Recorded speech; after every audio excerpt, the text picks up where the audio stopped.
இன்று பூமியில் நடக்கிற சகல யுத்தங்களுக்கும் பின்னணி யுத்தம் ஒன்று பரலோகத்தில் துவங்கியது. அதை மாபெரும் போராட்டம் என்று நாம் அழைக்கிறோம். அந்த போராட்டத்தின் பின்னணி தேவனுடைய குணத்தை பற்றியதாகும். தேவன் நல்லவரா என்கிற ஒரு கேள்வியை சாத்தான் எழுப்பினான். அது பூமியிலும் இப்பொழுது எழுப்பப்படுகிறது. தேவன் நல்லவர் என்றால் உலகம் ஏன் மிக மோசமாக இருக்கிறது? அன்பான ஒரு தேவன் எவ்வாறு இவ்வளவு தீமையை அனுமதிக்க முடியும்? நல்லவர்களுக்கு ஏன் தீங்கு வருகிறது என்கிற கேள்விகள் அநேகருடைய உள்ளங்களை பாதிக்கத்தான் செய்கிறது. இதற்கெல்லாம் காரணம் சாத்தான் எழுப்பிய கேள்விதான், அவன் துவங்கிய போராட்டம்தான் என்பதை நாம் புரிந்து கொள்ளும்போது தேவன் எப்படிப்பட்டவர் என்பதை தெளிவாக புரிந்து கொள்வதற்கான வாய்ப்பு இருக்கிறது. ஜெபம் பண்ணுவோம். சர்வலோகத்தையும் படைத்து ஆண்டு வருகிற எங்கள் நல்ல பிதாவே, சர்வலோகமும் உம்முடைய ஆட்சியின் கீழ் இருக்கிறது என்றாலும் சாத்தானுக்கும் சில அதிகாரங்களை கொடுத்திருக்கிறீர். அவனுடைய ஆளுகை எப்படிப்பட்டதாக இருக்கும் என்பதை இப்பொழுது பிரபஞ்சம் அனுபவித்து வருகிறது. இதை நாங்கள் புரிந்து கொண்டு உம்முடைய ஆளுகையை மாத்திரம் தேடுகிறவர்களாக நாங்கள் மாறுவதற்கு எங்களுக்கு உதவி செய்ய வேண்டுமாய் எங்கள் அருமைநாதர் இயேசு நாமத்தில் வேண்டுகிறோம் பரமபிதாவே, ஆமென். பலூன் போட்டி ஒன்று அறிவிக்கப்பட்டது. எல்லோருடைய முதுகுப்புறமும் ஒவ்வொரு பலூனை கட்டினார்கள். அந்த போட்டியை நடத்தினவர் அறிவிப்பு கொடுத்தார். 5 நிமிடம் தருகிறேன். 5 நிமிட முடிவில் யாரெல்லாம் உடையாத பலூன் வைத்திருக்கிறீர்களோ அவர்களுக்கு பரிசு கிடைக்கும் என்று அறிவித்தார். 1, 2, 3 போட்டி துவங்குகிறது என்று அறிவித்தார்.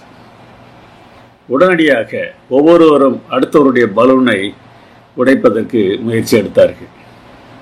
1 நிமிடத்தில் எல்லோருடைய பலூன்களும் உடைக்கப்பட்டன. இப்போது போட்டியை அறிவித்தவர் சொன்னார், அடுத்தவருடைய பலூனை உடைக்க வேண்டும் என்று நான் சொன்னேனா? அப்படி சொல்லவில்லையே. யாரெல்லாம் உடையாத பலூன் வைத்திருக்கிறீர்களோ அவர்களுக்கு பரிசு கிடைக்கும் என்று தானே சொன்னேன். ஒருவருக்கு மாத்திரம்தான் பரிசு என்றும் நான் சொல்லவில்லை.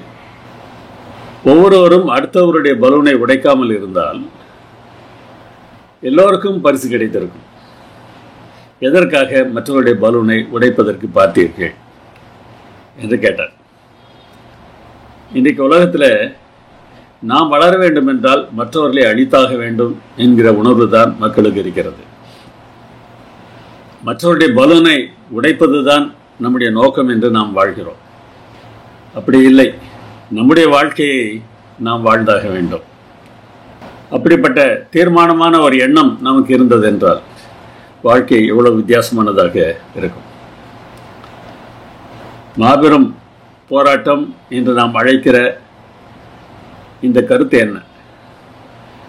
வேதாகமம் முழுவதிலும் இந்த கருத்து காணப்படுகிறது. இது தேவனுக்கும் சாத்தானுக்கும் இடையே நடக்கிற போராட்டமாகும்.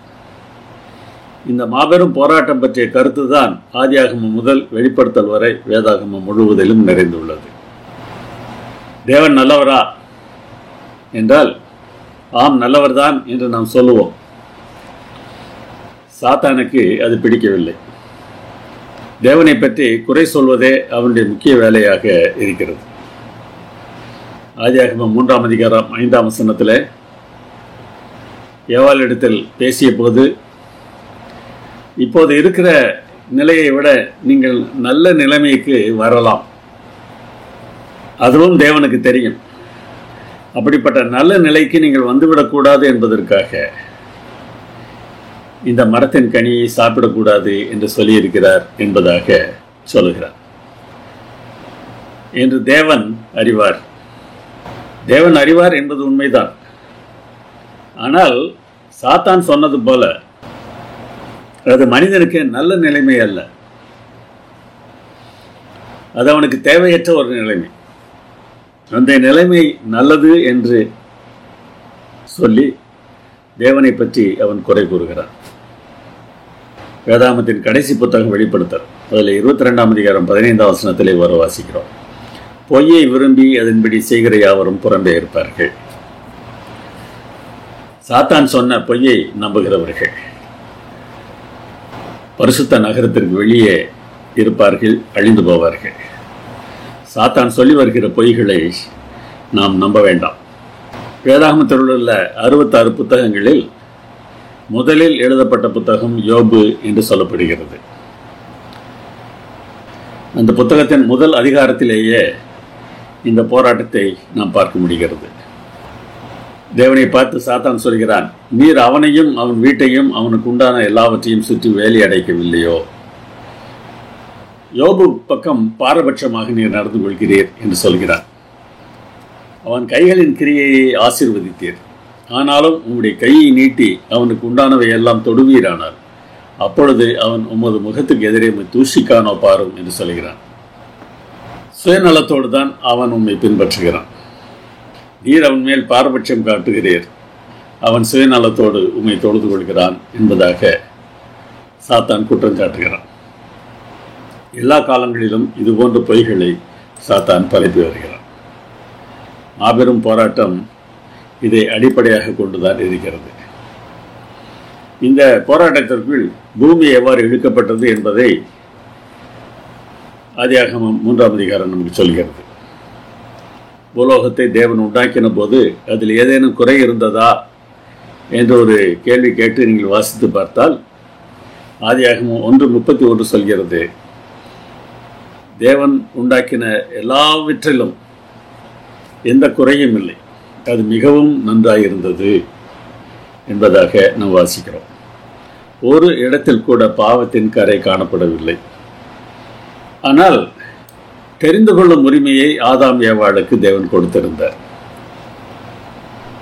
இந்த தெரிந்து கொள்ளும் உரிமை என்பது மிகவும் முக்கியமான ஒன்றாகும். அன்புக்கு இந்த தெரிந்து கொள்ளும் உரிமை அவசியமானது. தெரிந்து கொள்ளும் உரிமை இல்லாமல் ஒரு இயந்திரத்தை போல ஒரு இயந்திர மனிதனாக நாம் வாழ்வோம் என்றால் நாம் அன்புடையவர்கள் என்று சொல்வதற்கு வாய்ப்பு இல்லை. பூமியில் அவர் ரோபோக்களை படைக்க விரும்பவில்லை, தெரிந்து கொள்ளும் உரிமையுடைய மனிதர்களைத்தான் படைக்க விரும்பினார். அப்படித்தான் படைத்தார். அந்த சுயாதீனம் எங்கே இருக்கிறது தெரியுமா? ஒரு மரத்தை வைத்து அந்த மரத்தின் பழத்தை சாப்பிட வேண்டாம் என்று சொன்னார் அல்லவா, அதிலே தேவன் தந்த சுயாதீனம் வெளிப்படுகிறது. தீர்மானிக்கிற உரிமை அவர்களுக்கு இருக்கிறது என்பதை அந்த மரம் தான் காட்டுகிறது. அந்த மரம் வைக்கப்பட்டு இருக்கவில்லை என்றார். தீர்மானம் செய்யக்கூடிய உரிமை மனிதர்களுக்கு இல்லை. தீர்மானம் செய்யக்கூடிய உரிமை இல்லை என்றால் சுயாதீனம் இல்லை, அங்கே அன்பும் இல்லை. ஆனால் அந்த உரிமையை பயன்படுத்தி தேவனுக்கு விரோதமாக மனிதரை திருப்புவதற்கு சாத்தான் முயற்சி செய்தான். அதற்காக ஏவாளிடம் அவன் பொய் சொல்கிறான். நீங்கள் சாகவே சாவதில்லை, நீங்கள் இதை புசிக்கும் நாளிலே உங்கள் கண்கள் திறக்கப்படும், நீங்கள் நன்மை தீமை அறிந்த தேவர்களைப் போல் இருப்பீர்கள். இதையெல்லாம் சொல்லிவிட்டு அவன் சொல்லுகிறான், என்று தேவன் அறிவார் என்றது.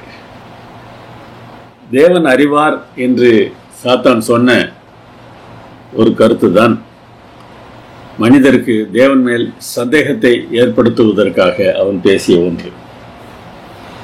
இந்த பழத்தை சாப்பிட்டால் உங்களுக்கு நல்லது, அது அவருக்கு தெரியும், அதனால் சாப்பிடக்கூடாது என்று சொல்லிவிட்டார் என்பதாக தேவன் மேலே அவன் குற்றம் சாட்டுகிறான். அதை நம்பிய போது ஏவாள் பாவம் செய்தார். தேவன் நம்மிடத்தில் அன்பாக இல்லை என்கிற எண்ணம் நமக்கு வரும்போது நாமும் பாவம் செய்கிறோம்.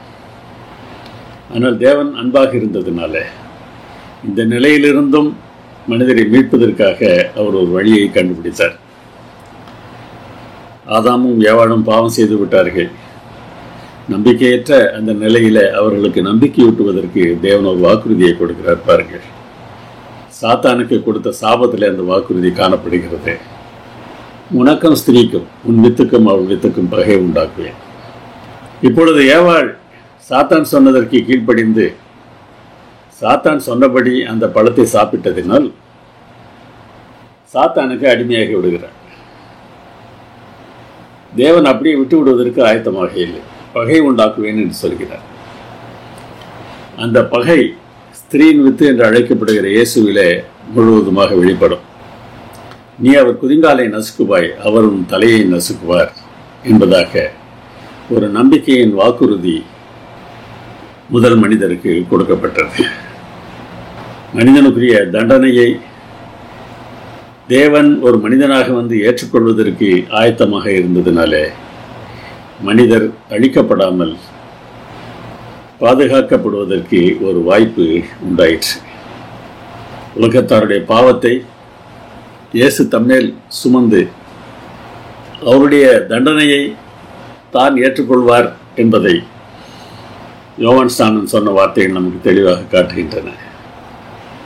இயேசு ஞானஸ்தானம் பெறுவதற்காக வந்தபோது, இதோ உலகத்தின் பாவத்தை சுமந்து தீர்க்கிற தேவாட்டுக்குட்டி என்றவரை யோவான் ஸ்நானன் சுட்டி காட்டினார். நம்முடைய மீறுதல்களின் நிமித்தம் அவர் காயப்பட்டார், நம்முடைய அக்கிரமங்களின் நிமித்தம் அவர் நொறுக்கப்பட்டார். நமக்கு சமாதானத்தை உண்டு பண்ணும் ஆக்கினை அவர் மேல் வந்தது. அவர் தழும்புகளால் நாம் குணமாகிறோம். அவர் நமக்காக நம்முடைய தண்டனைகளை ஏற்றுக்கொண்டார் என்பதை எப்பொழுது நாம் உணர்கிறோமோ அப்பொழுது அவர் மேல் நமக்கு அன்பு பிறக்கிறது. அவரை முற்றிலுமாக நேசிக்கிறவர்களாக மாறுவோம். ஆம், நம்முடைய தண்டனையை அவர் ஏற்றுக்கொண்டதினால நாம் தண்டனையிலிருந்து தப்புகிறோம். கலாத்தியருக்கு எழுதும்போது பவுல் சொல்கிறார், மரத்திலே தூக்கப்பட்ட எவனும் சபிக்கப்பட்டவன் என்று எழுதியிருக்கிறபடி கிறிஸ்து நமக்காக சாபமாகி நியாயப்பிரமாணத்தின் சாபத்திற்கு நம்மை நீங்களாக்கி மீட்டுக் கொண்டார். நமக்கு விடுதலை கிடைத்தது. அந்த விடுதலைக்கு காரணம் தேவன் ஒரு மனிதனாக வந்து நம்முடைய தண்டனையை ஏற்றுக்கொண்டார். நாம் அவருக்குள் தேவனுடைய நீதியாகும்படிக்கு பாவம் அறியாத அவரை நமக்காக பாவமாக்கினார் என்று பவுல் கொரிந்தியருக்கு எழுதும்போது சொல்கிறார். குற்றமில்லாத அவர் குற்றவாளியாக தண்டிக்கப்பட்டார். இந்த நிலைமைக்கு காரணம் சாத்தான் தான் என்பதை நாம் மறந்துவிடக்கூடாது. அவனுடைய வேலை வஞ்சிப்பது தான். ஆனால் அவனுடைய வஞ்சனையிலிருந்து பிரபஞ்சத்தை பாதுகாப்பதற்காக தேவன் செயல்பட்டிருக்கிறார். சாத்தானுடைய வஞ்சக திறமை பற்றி வெளிப்படுத்தல் 12:4 என்ன சொல்கிறது என்று பார்ப்போமா?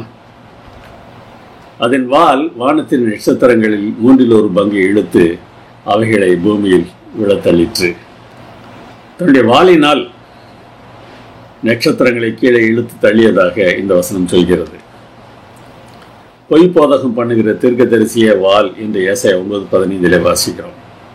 எனவே தன்னுடைய பொய் போதகத்தின் மூலமாக வானத்து நட்சத்திரங்களில் 1/3 அவன் கீழே தழுகிறான்.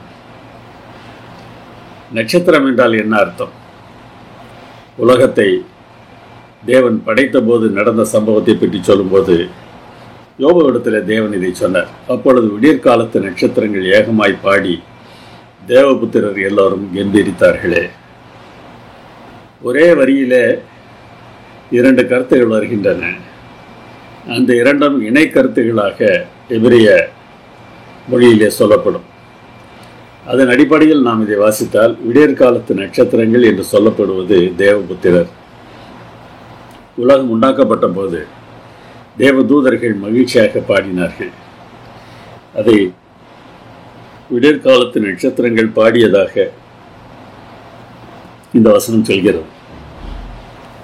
வானத்தின் நட்சத்திரங்களில் 1/3 இழுத்து அவைகளை பூமியில் விழ தள்ளிற்று என்கிற வார்த்தையானது சாத்தானுடைய பொய் போதகத்தினால தேவதூதர்களில் 3/4 பேர் ஏமாற்றப்பட்டார்கள் என்பது நமக்கு தெரிகிறது. இவன் ஆதி முதற்கொண்டு மனுஷ கொலைபாதகன் என்று இயேசு சொன்னார். அவன் பொய்யனும் பொய்க்கு பிதாவுமாயிருக்கிறபடியால் அவன் பொய் பேசும்போது தன் சொந்தத்தில் எடுத்து பேசுகிறான் என்றும் சொன்னார். இல்லாத ஒன்றை இருப்பது போல அவன் பேசுகிறான். அப்படி பேசி மக்களை அவன் ஏமாற்றி இருக்கிறான். ஆனால் இயேசுவோ உண்மையை சொல்வதற்காக வந்தார், சத்தியத்தை சொல்வதற்காக வந்தார். சாத்தான் சொன்ன போய் தேவன் நல்லவர் இல்லை என்பதாகும். தேவனுக்கு உங்கள் மேல் அன்பு இல்லை என்பது சாத்தானுடைய பொய். அப்படி இல்லை, தேவனுக்கு அன்பு இருக்கிறது என்பதை வெளிப்படுத்துவதற்கே இயேசு வந்தார். நீர் உலகத்தில் தெரிந்தெடுத்து எனக்கு தந்த மனுஷருக்கு உம்முடைய நாமத்தை வெளிப்படுத்தினேன் என்று யோவான் 17:6 இயேசு குறிப்பிட்டார். தேவனுடைய நாமம் என்பது தேவனுடைய குணம். தேவனுடைய குணம் எப்படிப்பட்டது என்பதை இயேசு தம்முடைய வாழ்க்கையிலும் மரணத்திலும் வெளிப்படுத்தினார். அவர் வாழ்ந்த காலத்தில் எல்லா மனிதருக்கும் நன்மை செய்கிறவராகவே அவர் சுற்றி தெரிந்தார். சாகும்போது மனுஷருடைய பாவங்களை தன்மேல் ஏற்று அவர்கள் அடைய வேண்டிய தண்டனையை தான் அடைந்தார். சாத்தான் சொன்னது பொய் என்பதை தன்னுடைய வாழ்க்கையிலும் மரணத்திலும் அவர் வெளிப்படுத்தினார். இந்த மாபெரும் போராட்டம் இன்னமும் நடப்பதற்கு காரணம் என்ன என்பதை நாம் மறந்துவிடக்கூடாது. நம்முடைய தீர்மானம். மனிதனுக்கு சுயாதீனத்தை கொடுத்திருக்கிறதுனால, தேவதூதர்களுக்கும் சுயாதீனத்தை கொடுத்திருக்கிறதுனால, இந்த சுயாதீனம்தான் இந்த பாவத்திற்கு காரணமாக இருக்கிறது. சுயாதீனம் இல்லை என்றால் நாம் வெறும் இயந்திரங்களாக இருந்திருப்போம். சுயாதீனத்தை தேவன் மதிக்கிறதுனால நம்முடைய வாழ்க்கையிலும் அவர் பல சமயங்களில் நாம் எடுக்கிற தீர்மானங்களுக்கு முக்கியத்துவம் கொடுக்கிறார்.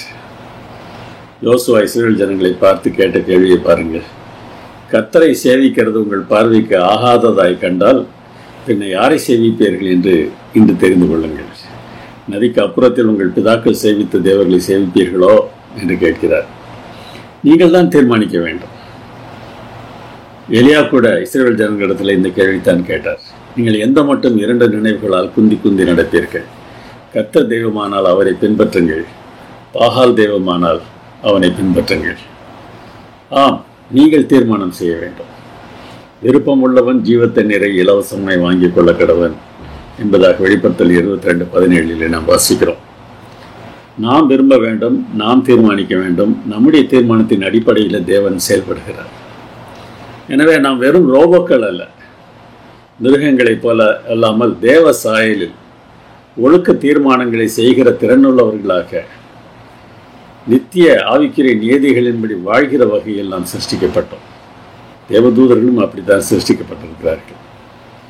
நாம் செய்கிற தீர்மானங்களுக்கு நாம் பொறுப்பேற்க வேண்டும்.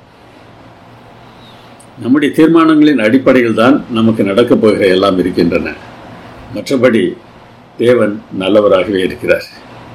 இங்கே சொல்லுவோமா, தேவன் நல்லவர். எல்லா காலங்களிலும் எல்லா சூழ்நிலைகளிலும் என்ன நேரிட்டாலும் தேவன் நல்லவர். நான் அதற்கு சாட்சி. இந்த போராட்டம் பரலோகத்தில் துவங்கியதாக வேதாகம் நமக்கு சொல்கிறது. பரலோகத்தில் இந்த பிரச்சனை எப்படி ஏற்பட்டது என்பதை குறித்து தீர்க்கதரிசனம் சொல்வதை பார்ப்போம். ஏசாயா புத்தகத்தில் லூசிஃபரை பற்றி நாம் வாசிக்கிறோம். லூசிஃபர் என்கிற வார்த்தை இங்கே நமக்கு தமிழிலே இல்லை, லத்தீன் மொழியிலே தான் அந்த வார்த்தை வருகிறது. விடிவெள்ளி, அதிகாலையின் மகனாகிய விடிவெள்ளி என்று இவன் அழைக்கப்படுகிறான். அங்கே தான் லூசிஃபர் என்கிற வார்த்தை வருகிறது. அவன் வானத்திலிருந்து விழுந்தான், பரலோகத்திலிருந்து கீழே விழுந்தான். அவன் என்ன சொன்னானாம், நான் வானத்துக்கு ஏறுவேன், தேவனுடைய நட்சத்திரங்களுக்கு மேலாக என் சிங்காசனத்தை உயர்த்துவேன். தேவனுடைய நட்சத்திரங்கள் என்பது தேவதூதர்கள் என்பதை நாம் ஏற்கனவே பார்த்தோம். அவர்களுக்கு மேலாக என் சிங்காசனத்தை உயர்த்துவேன். வடபுறங்களில் உள்ள ஆராதனை கூட்டத்தின் பர்வதத்திலே வீற்றிருப்பேன். இந்த ஆராதனை கூட்டத்தின் பர்வதத்தில் தான் தேவனை தொழுது கொள்கிறார்கள். அந்த இடத்துல நான் உட்கார்வேன் என்பதாக அவன் சொல்லுகிறான். நான் மேகங்களுக்கு மேலாக உன்னதங்களில் ஏறுவேன். தேவன் மேகங்களின் மேலே பயணம் செய்து வருவதாக வேதாகம் சொல்கிறது. அதற்கு மேலாக நான் உன்னதங்களில் ஏறுவேன். கடைசியில் அவன் சொல்லுகிறான், உன்னதமானவருக்கு ஒப்பாவேன் என்று நீ உன் இருதயத்தில் சொன்னாயே. எசேக்கியேலும் இந்த தூதனை பற்றி பேசுகிறார் பாருங்கள். நீ காப்பாற்றுகிறதற்காக அபிஷேகம் பண்ணப்பட்ட கேரு. கேருப் என்பது தூதர் வகைகளிலே ஒன்று. தேவனுடைய பரிசுத்த பர்வதத்தில் உன்னை வைத்தேன்.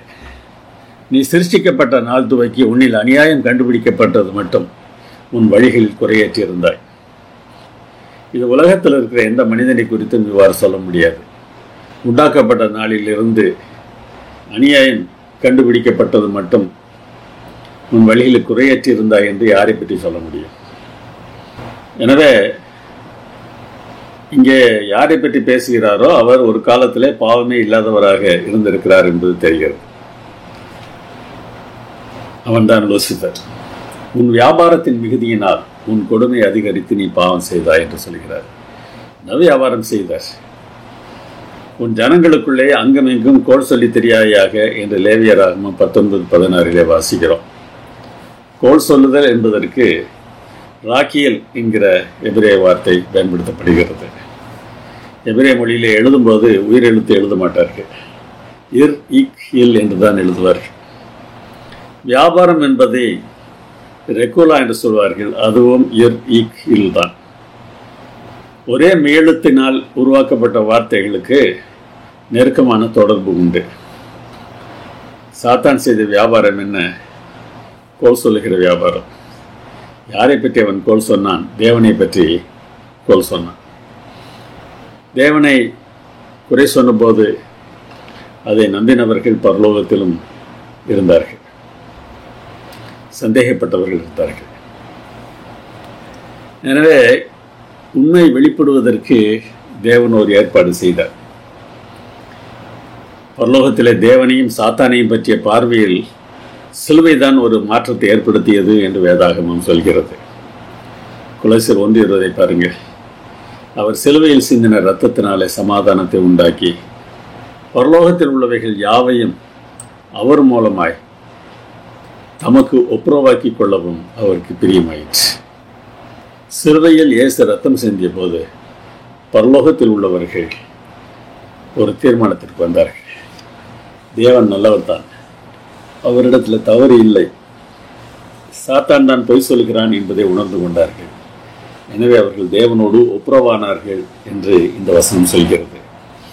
ஒப்புரவானார்கள் என்றால் அதற்கு முன்னராக அவருடைய மனதிலே கேள்வி இருந்திருக்கிறது என்றுதானே அர்த்தம். அந்த கேள்விகளுக்கான பதிலை சிலுவையில் அவர்கள் பெற்றுக்கொண்டார்கள். சிலுவையில் இயேசு என்ன செய்தார் என்பதை கொலோசியர் 2 சொல்கிறது. துரைத்தனங்களையும் அதிகாரங்களையும் முறிந்து கொண்டு வெளியரங்கமான கோலமாக்கி அவைகளின் மேல் சிலுவையில் வெற்றி சிறந்தார். துரைத்தனங்கள், அதிகாரங்கள் என்னும் வார்த்தைகள் எல்லாம் தேவ தூதர்களை சுட்டி காட்டுகிற வார்த்தைகள்.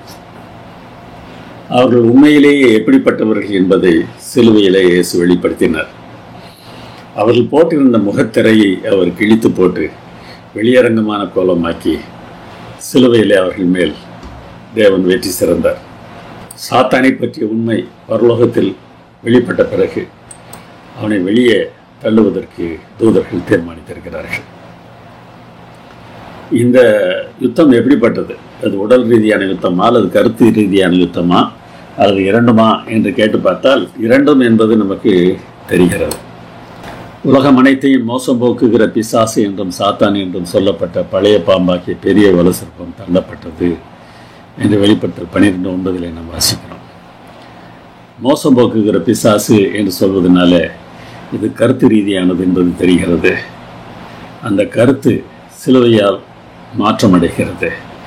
அவன் ஏமாற்றிய ஏமாற்றத்தை புரிந்து கொண்டு அவனை வெளியே தள்ளுவதற்கு தீர்மானித்தார்கள். அது பூமியிலே விழ தள்ளப்பட்டது. அதனோடு கூட அதைச் சேர்ந்த தூதனும் தள்ளப்பட்டார்கள். வானத்தில் அவர்கள் இருந்த இடமும் காணப்படாமல் போயிற்று என்று சொல்வதனால் இது உடல் ரீதியானது என்பதும் தெரிகிறது. பரலோகத்தை விட்டு அவர்கள் முற்றுமாக வெளியேற்றப்பட்டார்கள். பரலோகத்தில் தூதர்கள் இந்த வீழ்ச்சியை எப்படி பார்த்தார்கள்? வசனம் சொல்வதை பார்ப்போம். அப்பொழுது வானத்திலே ஒரு பெரிய சத்தம் உண்டாகி இரவும் பகலும் நம்முடைய தேவனுக்கு முன்பாக நம்முடைய சகோதரர் மேல் குற்றம் சுமத்தும் பொருட்டு அவர்கள் மேல் குற்றம் சாட்டுகிறவன் தள்ளப்பட்டு போனான். தூதர்கள் நம்மை அவர்களுடைய சகோதரர்களாக பார்க்கிறார்கள். நம்மேல் குற்றம் சாட்டுவது தான் சாத்தானுடைய நோக்கமாக இருந்திருக்கிறது. அதையெல்லாம் அவர்கள் பார்த்திருக்கிறார்கள். யோபு 1 பார்க்கிறோம் அல்லவா? அதுபோல அவன் இன்றைக்கு உங்களையும் கூட அவன் குற்றம் சாட்டி கொண்டு தான் இருந்திருப்பான். ஆனால் அவன் வெளியே தள்ளப்பட்டு விட்டான். அங்கே செய்ததை இன்றைக்கு பூமியிலும் செய்து கொண்டு தான் இருக்கிறான். ஒருவர் மேல் ஒருவர் குற்றம் சாட்டுகிற வேலையை நாம் ஏன் செய்ய வேண்டும்? உண்மையிலேயே அவர்கள் மேல் நமக்கு அக்கறை இருக்கிறது என்றால் அவரிடத்தில் நேரில் நாம் பேச வேண்டும். நேரில் பேசாமல் வெளியே புறம்பே பேசுவது எல்லாமே சாத்தானுடைய வேலையாகத்தான் இருக்க முடியும். தூதர்கள் சந்தோஷப்பட்டார்கள். குறை சொல்லுகிறவனுக்கு பரலோகத்திலே இடமில்லை. அவன் வெளியே முற்றிலுமாக தள்ளப்பட்டு விட்டான். அந்த வெற்றியை தேவதூதர்கள் எப்படி அடைந்தார்களாம்? மரணம் நேரிடுகிறதா இருந்தாலும் அதற்கு தப்பும்படி தங்கள் ஜீவனையும் பாராமல் ஆட்டுக்குட்டியின் இரத்தத்தினாலும் தங்கள் சாட்சியின் வசனத்தினாலும் அவனை ஜெயித்தார்கள் என்று வாசிக்கிறோம். சில சமயங்களிலே இந்த வசனம் மனிதர்களை பற்றி சொல்கிறது என்று நினைத்துக் கொள்கிறோம். அப்படி இல்லை. ஏனென்றால் பரலோகத்தில் நடந்த யுத்தத்தை பற்றி தான் இந்த வசனங்கள் பேசிக்கொண்டிருக்கின்றன. தூதர்களும் அழியக்கூடியவர்கள் தான். தேவன் ஒருவர் மாத்திரமே அழியாமை உள்ளவர். சாத்தானை சாம்பலாக்கப் போவதாக வேதாகமம் சொல்கிறது. எனவே இந்த யுத்தத்தில் மரணமும் நேரிட்டிருக்கலாம். எனவே உடல் ரீதியான யுத்தம் என்பது தெரிகிறது. ஆனால் அந்த யுத்தத்தை அவர்கள் செய்தார்கள். அதற்கு காரணம் என்ன? ஆட்டுக்குட்டியின் இரத்தம். இயேசு பாவிகளுக்காக இரத்தம் சிந்தியிருக்கிறார் என்பதை அவர்கள் பார்த்தபோது இந்த தேவன் எவ்வளவு நல்லவர் என்பதை புரிந்து கொண்டார்கள். இந்த புரிந்து கொள்ளுதல் தான் தேவனுக்காக நம் உயிரை விடுவதற்கும் நம்மை ஆயத்தமாக்க முடியும். தேவதூதர்கள் அப்படிப்பட்ட ஆயத்தத்திற்கு வந்ததற்கு காரணம் இயேசு சிலுவையிலே மரித்தது தான். அது மாத்திரமல்ல, தங்கள் சாட்சியின் வசனம் ஒருவரோடு ஒருவர் பேசிக்கொண்டார்கள். தேவன் நல்லவர் என்பதை அவர்கள் பேசிக்கொண்டார்கள். சாட்சி என்பது அதுதான். நாம் எவ்வளவு நல்லவர்கள் என்று சொல்வதல்ல, தேவன் எவ்வளவு நல்லவர் என்று சொல்வது தான் உண்மையான சாட்சி. தேவன் எவ்வளவு நல்லவர் என்பதை நாம் ஒருவரோடு ஒருவர் பேசிக்கொள்ளும்போது, இயேசு கிறிஸ்து நமக்காக செய்த தியாகம் எவ்வளவு பெரியது என்பதை நாம் யோசிக்கும் போது சாத்தானை நாம் ஜெயிக்க முடியும். சாத்தானை ஜெயிப்பதற்கான ஒரே வழி இதுதான். இதை நாம் செய்கிறோமா என்பதை யோசித்து பாருங்கள். மற்றவர்களை பற்றி குறை பேசுவது சாத்தானை ஜெயிப்பதற்கான வழி இல்லை. அப்படி ஒரு வேளை நாம் பேசிக்கொண்டிருந்தோம் என்றால் சாத்தானோடு சேர்ந்து தேவனுக்கு எதிராக அல்லவா நாம் செயல்படுகிறோம். நாம் யோசித்து பார்ப்போமா? நம்மை நேசிக்கிற ஆண்டவர், நாம் ஒவ்வொருவரையும் நேசிக்கிற ஆண்டவர், அவருடைய பிள்ளை ஒருவரை பற்றி நாம் குறை பேசும்போது எந்த விதத்தில் சந்தோஷப்படுவார்? உங்கள் பிள்ளைகள் ஒருவரை ஒருவர் குறை சொல்லிக் கொண்டிருந்தால் உங்களுக்கு எவ்வளவு சந்தோஷமாக இருக்கும்? யோசித்து பாருங்கள். மற்றவர்கள் குறைகள் அறிவிக்கப்படும் போது மனிதர்கள் சந்தோஷம் வருகிறது என்றால் நாம் அன்பற்றவர்களாக இருக்கிறோம் என்று அர்த்தமாகும். அப்படிப்பட்ட தன்மை நமக்கு வேண்டவே வேண்டாம். இயேசு கிறிஸ்து நமக்காக மரித்திருக்கிறார் என்பதை நாம் உணரும்போது நாம் மற்றவர்களை கேவலமாக பார்க்காமல், பேசாமல், அவர்களை நேசிக்கிறவர்களாக நாம் மாறுவோம். அந்த மாற்றத்தை தான் தேவன் நம்மிடத்தில் எதிர்பார்க்கிறார். பரலோகத்திலிருந்து சாத்தானும் அவனுடைய தூதர்களும் வெளியே தள்ளப்படுவதற்கு முன்பாக இயேசுவானவர் உயிர்த்தெழுந்து பரலோகம் செய்கிறார். அங்கே அவர் முக்கியமான ஒரு வேலையை செய்வதற்கு இப்பொழுது ஆயத்தமாக இருக்கிறார். அவர் நம்முடைய பிரதான ஆசாரியர் என்று அழைக்கப்படுகிறார். நம்முடைய பிரதான ஆசாரியராக பரலோகத்தில் இயேசு என்ன செய்கிறார் என்பதையும் நாம் உணர்ந்தோம் என்றால் நாம் என்ன செய்ய வேண்டும், என்ன செய்கிறோம் என்பதை புரிந்து கொள்வதற்கு வாய்ப்பு உண்டாகும். பரலோகத்தில் ஒரு தேவ சபை இருப்பதாக வேதாகமம் சொல்கிறது. தேவ சபையிலே தேவன் எழுந்தருளி இருக்கிறார். தேவர்களின் நடுவிலே அவர் நியாயம் விசாரிக்கிறார் என்று சங்கீதம் 82:1 வாசிக்கிறோம்.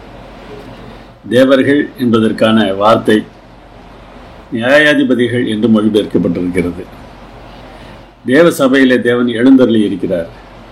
நியாயாதிபதிகளின் நடுவிலே அவர் நியாயம் விசாரிக்கிறார் என்று இந்த வசனத்தை நாம் மொழிபெயர்க்கலாம். யார் இந்த நியாயாதிபதிகள்? அவர் மாத்திரமல்ல, இன்னும் பலரையும் இந்த நியாயம் விசாரிக்கிற வேலையிலே தேவன் பயன்படுத்துகிறார் என்பதை இந்த வசனம் சொல்கிறது. தானியேல் 4ஆம் அதிகாரத்தில் அதற்கான விளக்கத்தை நாம் பார்க்க முடிகிறது. நேபுகாத்நேச்சாருக்கு தண்டனை கொடுக்கப்பட்டது. அந்த தண்டனை என்ன என்பதை தானியேல் 4:16 சொல்கிறது. அவனுடைய இருதயம் மனுஷ இருதயமாயிராமல் மாறுபடி மிருக இருதயம் அவனுக்கு கொடுக்கப்பட கடவுது. இப்படி இருக்கிற அவன் மேல் 7 காலங்கள் கடந்து போக வேண்டும். 7 வருடங்கள் அவன் ஒரு மிருகத்தைப் போல வாழ வேண்டும் என்கிற தண்டனை அவனுக்கு கொடுக்கப்படுகிறது. இந்த தண்டனையை அவனுக்கு தீர்மானித்தது யார் என்பதை அடுத்த வசனம் சொல்கிறது. காவலாளரின் தீர்ப்பினால் இந்த காரியமும் பரிசுத்தவான்களின் மொழியினால் இந்த விசாரணையும் தீர்மானிக்கப்பட்டது என்றார். இந்த தண்டனையை நேபுகாத்நேச்சாருக்கு கொடுக்க வேண்டும் என்று காவலாளர் தீர்ப்பு சொன்னார்கள், பரிசுத்தவான்கள் சொன்னார்கள் என்பதாக இந்த வசனம் சொல்கிறது. யார் இந்த காவலாளர், யார் இந்த பரிசுத்தவான் என்பதை அதற்கு முந்தின வசனங்களில் வாசித்து பார்த்தால் தேவதூதர்கள் என்பதை புரிந்து கொள்ள முடிகிறது. 1000 வருட அரசாட்சியில் தூதர்களை விசாரிப்பதற்கு தேவன் பரிசுத்தவான்களை பயன்படுத்துவது போல இப்பொழுது நடக்கிற விசாரணைகளில் தேவதூதர்களை பயன்படுத்துகிறார் என்பது நமக்கு தெரிகிறது. இந்த தூதர்கள் தவறான தீர்ப்பு சொல்லிவிட்டால் என்ன செய்வது? அதற்காகத்தான் தேவ சபையிலே தேவன் எழுந்தருளி இருக்கிறார். தேவன் அங்கே இருப்பதனால இந்த தேவ சபை தவறான ஒரு தீர்மானத்தை செய்ய முடியாது. அதிலும் இப்போது இயேசு கிறிஸ்து அந்த வேலையை செய்வதாக வேதாகமம் நமக்கு சொல்கிறது. ரோமர் 8:34 பவுல் இந்த கருத்தை தெளிவாக வெளிப்படுத்துகிறார். ஆக்கினைக்குள்ளாக தீர்க்கிறவன் யார்? கிறிஸ்துவே மரித்தவர், அவரை எழுந்தும் இருக்கிறவர். யார் நம்மை குற்றவாளியாக தீர்க்க முடியும்? கிறிஸ்து தேவனுடைய வலது பாரசத்திலே இருக்கிறார். நமக்காக வேண்டுதல் செய்கிறவரும் அவரே. ஆம், இந்த விசாரணையிலே தவறான தீர்மானம் எதுவும் செய்யப்படாதபடிக்கு நமக்காக வேண்டுதல் செய்வதற்கு ஒருவர் இருக்கிறார். தமது மூலமாய் தேவனிடத்தில் சேருகிறவர்களுக்காக வேண்டுதல் செய்யும்படிக்கு அவர் எப்பொழுதும் உயிரோடு இருக்கிறவராகியால் அவர்களை முற்றுமுடிய ரட்சிக்க வல்லவராயும் இருக்கிறார் என்று எபிரேயர் 7:25 வாசிக்கிறோம். நமக்காக தன்னுடைய ஜீவனை விட்ட இயேசு, நமக்காக பாடுகள் பட்ட இயேசு, நமக்காக பேசுவதற்காக பரலோகத்தில் இருக்கிறார். அதனால் விசாரணையில் என்ன ஆகுமோ என்கிற கவலை நமக்கு தேவையில்லை. இன்னொன்றையும் நான் சொல்லியாக வேண்டும். உண்மையில் நியாய தீர்ப்பு யாருடையது தெரியுமா? 2 தீமோத்தேயு 4:1 வாசிக்கிறோம். உயிரோடு இருக்கிறவர்களையும் மரித்தவர்களையும் நியாயம் தீர்க்கப் போகிற கர்த்தராகிய இயேசு கிறிஸ்து என்று பவுல் சொல்கிறார். இயேசு கிறிஸ்து தான் நியாயம் தீர்க்கப் போகிறார். யோவான் 5:22 இயேசுவானவரே சொன்ன வார்த்தையை பாருங்கள். பிதாவானவர் தாமே ஒருவருக்கும் நியாய தீர்ப்பு செய்யாமல் நியாய தீர்ப்பு செய்யும் அதிகாரம் முழுவதையும் குமாரனுக்கு ஒப்புக் கொடுத்திருக்கிறார். நமக்காக பேசுகிறவர் தான் நம்மை நியாயம் தீர்க்கப் போகிறவர். அவர் எப்படி நமக்கு விரோதமாக ஒரு தீர்ப்பை சொல்வார்? தீர்ப்பு என்ன என்பது நம்முடைய கையில் தான் இருக்கிறது. அவர் வேண்டாம் என்று நாம் அவரை ஒதுக்கிவிட்டார், அவரால் ஒன்றும் செய்ய முடியாது. அவர் வேண்டும் என்று அவரிடத்தில் நாம் செல்லுவோம் என்றால் அவர் நம்மை கைவிட மாட்டார். எந்த சூழ்நிலையிலும் நீங்கள் எவரும் அதை குறித்து கவலைப்பட வேண்டிய அவசியம் இல்லை. அவர் எனக்காக மரித்தார் என்பதை நான் உணர்ந்தால் என் தேவன் எனக்காக மாத்திரமல்ல, என் சகோதரர்களுக்காகவும் மரித்திருக்கிறார் என்பதை புரிந்து கொள்வேன். அந்த புரிந்து கொள்ளுதல் மற்றவர்களை நான் பார்க்கிற பார்வையை மாற்றிவிடும். அந்த மாற்றம் எனக்கு வரவில்லை என்றார் இயேசு கிறிஸ்து எனக்காக மரித்தார் என்பதை நான் இன்னமும் ஏற்றுக்கொள்ளவில்லை என்றுதானே அர்த்தம். நாம் மற்றவர்களை பார்க்கிற விதம் மாறியாக வேண்டும். அந்த மாற்றம் தேவனை புரிந்து கொள்வதனால் நமக்கு உண்டாக வேண்டும். ஏன் அந்த புரிந்து கொள்ளுதல் நமக்கு இல்லாமல் போய்விட்டது? சாத்தானுடைய பொய்யை நாம் நம்புவதால் தானே. சகோதரர்களை குறித்து குறை சொல்கிறவன் அவன் தானே. அவனுடைய வார்த்தையை நாம் ஏன் நம்ப வேண்டும்? நம் ஆண்டவரை நாம் ஏன் நம்பக்கூடாது? நம்முடைய பலவீனங்களை குறித்து பிரதிபிக்கக்கூடாத பிரதான ஆசிரியர் நமக்கு இராமல் எல்லா விதத்திலும் நம்மை போல் சோதிக்கப்பட்டும் பாவம் இல்லாதவராய் இருக்கிற பிரதான ஆசாரியரே நமக்கு இருக்கிறார். நம்முடைய பலவீனங்கள் தெரியும். நம்முடைய பலவீனங்கள் என்று சொல்லும்போது என்னுடைய பலவீனம் மாத்திரமல்ல, என் சகோதர சகோதரிகளின் பலவீனமும் அவருக்கு தெரியும். அவரால் அவர்களுக்கு உதவி செய்ய முடியும். அவர் அவர்களுக்கு உதவி செய்யட்டுமே. நான் ஏன் அவர்களை குறித்து குறை பேச வேண்டும்? சாத்தானுடைய தன்மையிலிருந்து நாம் எப்பொழுது விடுதலை பெறப்போகிறோம்? தேவனை நாம் புரிந்து கொண்டால், சிலுவையில் அவர் நமக்காக மரித்தார் என்பதை நாம் புரிந்து கொண்டால் நம்முடைய பார்வை எவ்வளவு வித்தியாசமானதாக இருக்கும். அப்படிப்பட்ட ஒரு மாற்றத்தை தேவன் நமக்கு தந்தால் எவ்வளவு நன்றாக இருக்கும். அவர் தர ஆசைப்படுகிறார். அவர் தர ஆசைப்படுகிறார். இதுவரைக்கும் ஒருவேளை நாம் தவறு செய்திருந்தாலும் நாம் அவரை தேடி செல்வோம் என்றார். தேவன் அந்த இரக்கங்களை நமக்கு தருவதற்கு காத்திருக்கிறார். ராபர்ட் ராபின்சன் என்பவர் தன் சிறு வயதிலேயே தகப்பனை இழந்தவர். கெட்ட நண்பர்களோடு சேர்ந்து மிகவும் மோசமாக வாழ்ந்து கொண்டிருந்தார். ஒரு நாள் இவரும் அவருடைய நண்பர்களும் குறி சொல்லுகிற ஒரு பெண்ணை பார்த்தார்கள். அந்த பெண் ஏற்கனவே குடித்திருந்தார். அவர்கள் இன்னமும் மதுபானத்தை அவளுக்கு கொடுத்து, எங்களை பற்றி ஏதாவது குறி சொல்லு என்று சொன்னார்கள். அந்த பெண் ராபர்ட் ராபின்சனை நோக்கி கை நீட்டி, இவன் வெகு காலம் வாழ்வான், இவன் பிள்ளைகளும் பேர பிள்ளைகளும் நன்றாக இருப்பார்கள், அவர்களை பார்ப்பான் என்பதாக சொல்கிறார். இது ராபர்ட் ராபின்சனுடைய உள்ளத்திலே ஒரு மாற்றத்தை ஏற்படுத்தியது. இப்படிப்பட்ட வாழ்க்கை நான் வாழ்ந்து கொண்டிருந்தால் என்னுடைய பிள்ளைகளும் பேர பிள்ளைகளும் எப்படி நன்றாக இருக்க முடியும்? நான் மாற வேண்டும் என்று அவன் யோசிக்கிறான். அந்த சமயத்தில் ஜார்ஜ் ஒயிட்ஃபீல்ட் என்கிற போதகர் அங்கே கூட்டம் நடத்துகிறார். அந்த கூட்டத்திற்கு தன் நண்பர்களையும் அவன் அழைக்கிறான். ஆனால் அவன் சொன்ன காரணம் என்ன தெரியுமா? வாருங்கள் அங்கே போய் நாம் அவரை கிண்டல் பண்ணுவோம் என்று சொல்லி தான் அழைத்து செல்கிறான். விரியன் பாபு குட்டிகளே என்று ஜார்ஜ் ஒயிட்ஃபீல்ட் பேசினார். வருங்கோபத்திற்கு தப்பிக்கொள்வதற்கு உங்களுக்கு வழிகாட்டியது யார்? பேச பேச இவருடைய உள்ளம் தொடப்பட்டது. மனமாறினார். மனமாறியவர் ஒரு போதகராகவும் பணி செய்ய தீர்மானித்தார். அந்த சமயத்தில்தான் தாரும் சுத்த ஆவி தாரும் என்கிற பாடலை ஆங்கிலத்தில் எழுதினார். அந்த பாடல் தன்னுடைய வாழ்க்கையின் மாற்றத்தை அவர் புரிந்து கொண்ட விதத்தை தெளிவாக காட்டுகிறது. ஆங்கில பாடலில் இருக்கிற எல்லா கருத்துகளும் நமக்கு தமிழிலே இல்லை.